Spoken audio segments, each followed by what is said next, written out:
Olá, tudo bem? Meu nome é Bruno Lucena, eu sou discente do quarto ano do curso de Medicina da Universidade Federal de Pernambuco, do campus acadêmico do Agreste. E hoje a gente vai falar um pouquinho sobre a avaliação geriátrica ampla, certo? Então, a avaliação geriátrica ampla também é conhecida como avaliação geriátrica multidimensional ou avaliação geriátrica global, né? Ela envolve um processo diagnóstico, né, que é multidimensional, então vai perpassar diversas dimensões, diversos setores, vai abordar diversas áreas, né, desse paciente, e ela geralmente ela é interdisciplinar, então ela envolve outras áreas além da medicina e outros profissionais não médicos e diversas outras especialidades, né?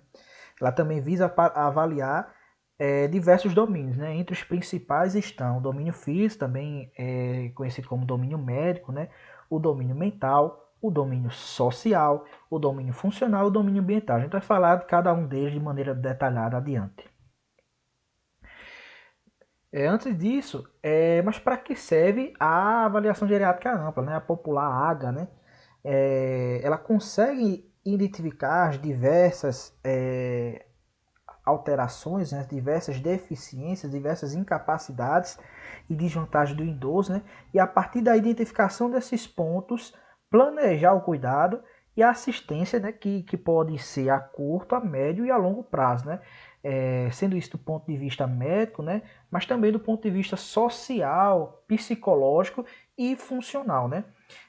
Dessa forma, a equipe torna-se capaz de dar um diagnóstico mais global, né, ver os diversos fatores que interferem no processo de envelhecimento, no processo de saúde e doença desse paciente, né, e desenvolver um plano de tratamento, reabilitação e prevenção de agravos para esse paciente, né.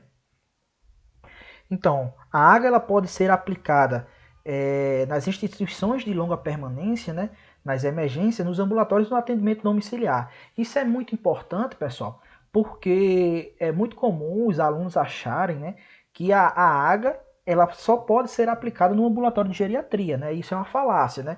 A AGA ela pode e deve ser aplicada nos diversos setores, nos diversos níveis de atenção nessa população, né? Então você chega na emergência, os alunos do terceiro ano que estão indo para a unidade de pronto atendimento, para os hospitais, vocês podem sim e devem exercitar a avaliação geriátrica ampla na internação desses pacientes, na admissão desses pacientes, identificar os fatores causadores da doença, de agravo desses pacientes, certo? E nos ambulatórios não só da geriatria, mas de outras especialidades médicas também, ou até de outros profissionais também, né?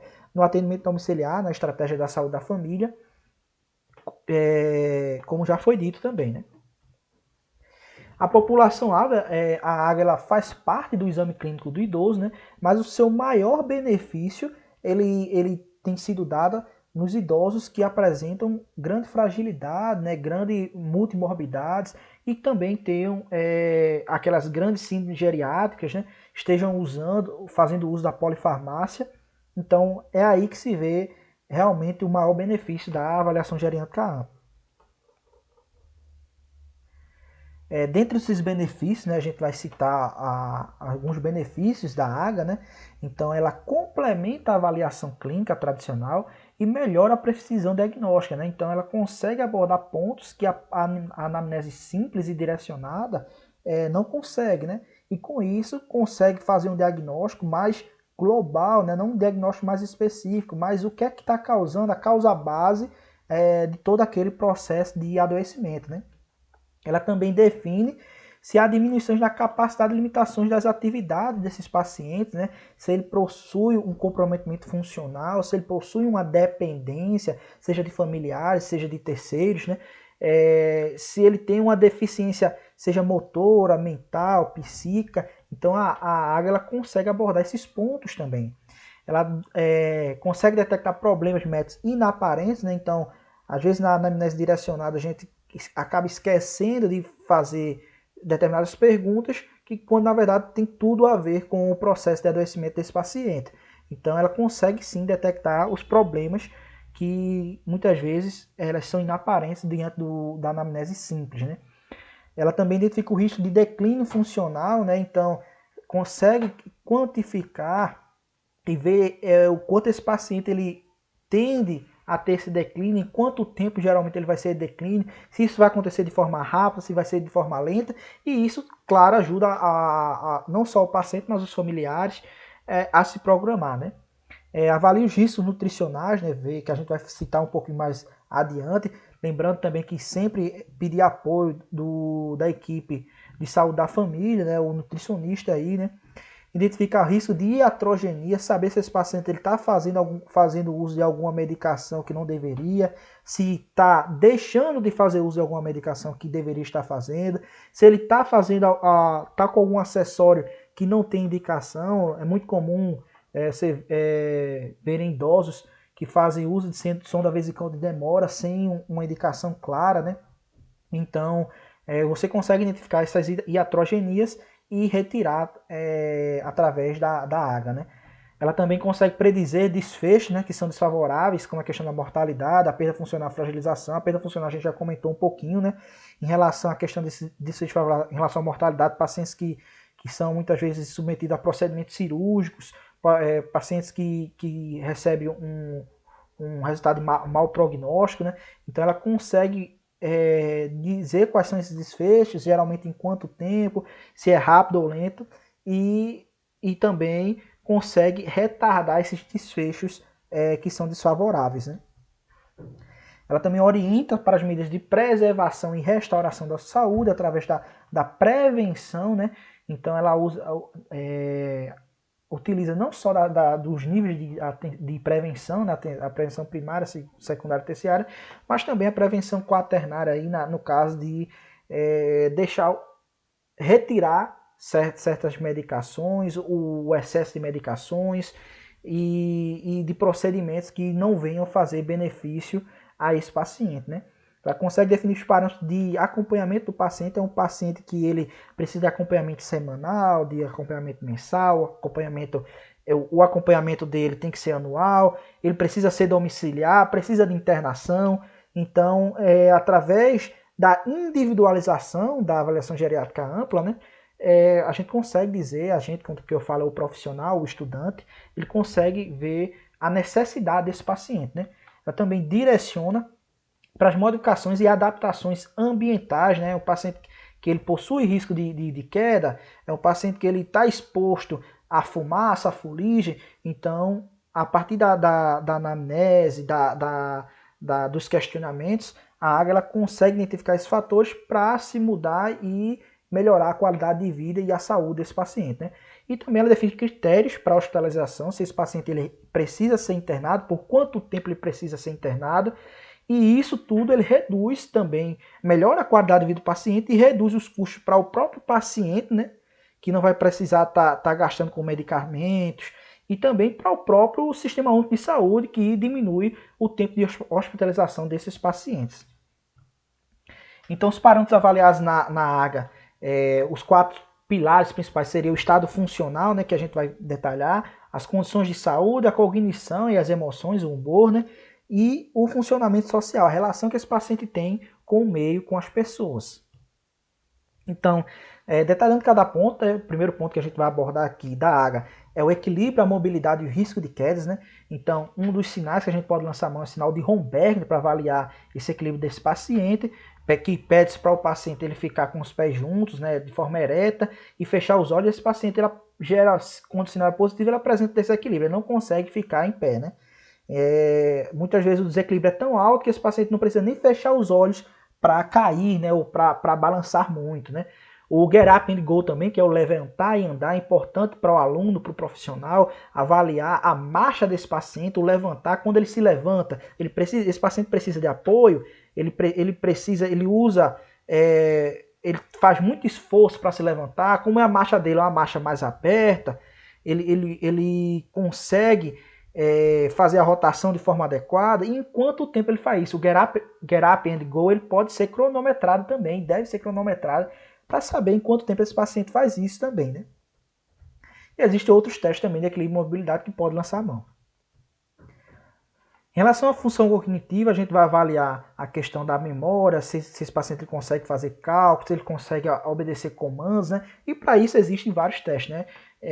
Os três principais foram citados aqui, né? Que é o Minimento, o mini exame do estado mental, o teste de fluência verbal e o teste de desenho de relógio, né? Então esses testes eles vão avaliar se esse paciente ele consegue obedecer comandos, se ele consegue evocar uma memória que já foi dita, né? Se ele consegue consegue nomear objetos, né? Então ele vai testar justamente a cognição desse paciente para saber se ele tem algum déficit e isso interfere no seu dia a dia. Das condições emocionais, né? A gente sabe que a depressão, assim como a ansiedade, está sendo cada vez mais prevalente na população idosa, né? Aumentando muito o risco de suicídio, né? Então é importante a gente avaliar como é que está o humor desse paciente, se o paciente que está chorando mais, se ele está mais triste recentemente, se ele vem perdendo peso, se ele tem algumas desavenças ou ele não consegue se sentir bem perto de certas pessoas. É importante você fazer a avaliação e a escala de depressão geriátrica, ela está aí para isso. Ela nos dá informações sobre como é que está essa emoção desse paciente, esse humor desse paciente. As deficiências sensoriais também, que são lançadas às mãos, né? Então, saber como é que está a visão desse paciente, se ele tem déficit visual, déficit de campo visual, e está atrapalhando, podem favorecer as quedas, né? E aumentar a mortalidade desse paciente. A deficiência auditiva também, né? Que atrapalha diretamente na qualidade de vida. A deficiência do paladar, do olfato, a gente sabe que uma das manifestações da doença atual, da pandemia, da Covid-19, uma das manifestações da doença é a digeusia, é a anosmia, né? A ausência do olfato, o distúrbio do paladar. Então é importante você avaliar se isso está interferindo diretamente na alimentação desse paciente, podendo fazer com que ele perca peso perca peso e interfere diretamente na sua saúde, né? A sensibilidade tátil também, né? Alguns pacientes, no decorrer do seu processo de adoecimento, né? Como pacientes que tiveram, né, acidente vascular encefálico, ela tem perda de sensibilidade tátil, ou algumas neuropatias, né, que vocês vão estudar melhor no módulo atual, como a neuropatia diabética, também há déficit da sensibilidade tátil, né? Então é importante você saber o quanto isso está interferindo nesse paciente, se esse paciente apresenta alguma deficiência desses sentidos. Em relação à capacidade funcional, vai avaliar a autonomia e a independência desse paciente, se ele consegue fazer as coisas sozinho, se ele precisa de ajuda de alguém nas suas atividades básicas de vida diária, como ele consegue comer sozinho, consegue ir ao banheiro sozinho, consegue se vestir sozinho nas atividades instrumentais de vida diária, se ele consegue cozinhar sozinho, se ele consegue fazer faxina sozinho. Então é importante você saber o quão dependente é esse paciente de outros, né? E assim evitar com que ele se submeta a riscos desnecessários, né? Existem alguns pacientes que não conseguem fazer determinadas atividades, mesmo assim insistem, aumentando a chance de quedas e assim de fraturas, que a gente vai discutir um pouquinho mais adiante. Em relação ao estado de risco nutricional também, né? Então é importante passar pela avaliação não só médico, mas também do nutricionista, né? Para identificar quais são os alimentos adequados associados à sua doença, né? Ou ao seu processo de envelhecimento, né? Então os pacientes, por exemplo, que têm hipertensão, eles precisam diminuir a ingesta de sódio, isso vocês sabem. Então, pacientes que são diabéticos precisam diminuir a ingesta de carboidratos, e isso pode ser feito através da avaliação nutricional adequada e pode ser feito através da minha avaliação nutricional. Condições socioambientais, né? Então, saber se esse paciente ele possui coisas no ambiente, possui artefatos no ambiente que favoreçam a queda, né? Favoreçam que esse paciente ele venha a cair e aí sofra fratura de fêmur, fratura de quadril, aumentando a internação e a mortalidade desses pacientes, né? Então, por exemplo, a gente está vendo aí a senhorinha que está tropeçando no tapete, a retirada de tapetes pode ser conduta que pode ser feita aí pelo paciente, né, orientada pelo médico, a melhora da iluminação, colocar lugares para se apoiar durante o trajeto de andar do idoso. É importante colocar fatores, pisos que não derrapem, né? Então é importante orientar esse paciente quanto a isso. E saber qual é o suporte social, familiar e financeiro desse paciente, né? Se ele depende unicamente do SUS, se ele está usando alguma medicação que ele não consegue comprar, por exemplo, a medicação que não é fornecida pelo SUS. Então, às vezes, o médico quer passar uma medicação de primeira escolha para ele, mas é uma medicação que não tem disponível no SUS e esse paciente não tem condição. Não vai servir, não vai adiantar.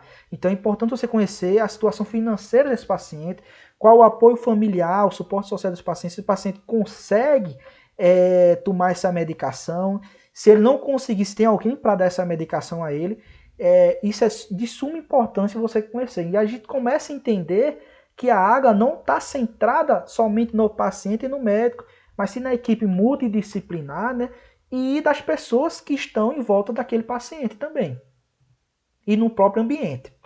Outra coisa que pode ser discutida e deve ser discutida é a polifarmácia, as medicações inapropriadas, né? Então a polifarmácia ela é caracterizada como acima de 4 medicações, né, aumentando a chance de efeitos adversos, né, interações medicamentosas, né? Bom, existe o teste da sacola de remédios que você pede para o paciente trazer e pergunta a ele como ele toma aquela medicação, quantas medicações quantas vezes no dia se toma junto com outra medicação, se é antes do almoço, se é depois do almoço. Então é importante esse paciente entender como ele toma a medicação.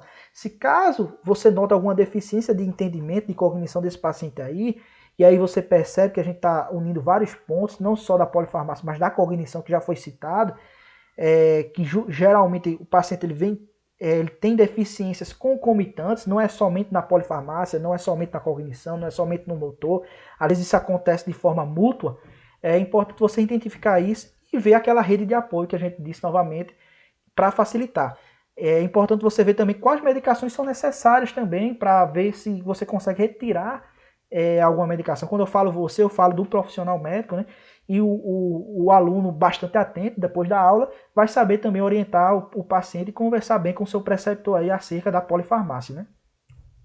Certo? Em relação às comorbidades e multimorbidade, é importante identificar quais são as doenças e os agravos dessas doenças, né? Se é mais de uma doença, como ela afeta esse paciente, né? Então, se esse paciente que ele é obeso, se ele é hipertenso, se ele é diabético, se ele tem alguma doença arterial coronariana, saber é importante para a gente interferir lá naquela questão nutricional que a gente já tinha dito e na própria medicação também, né?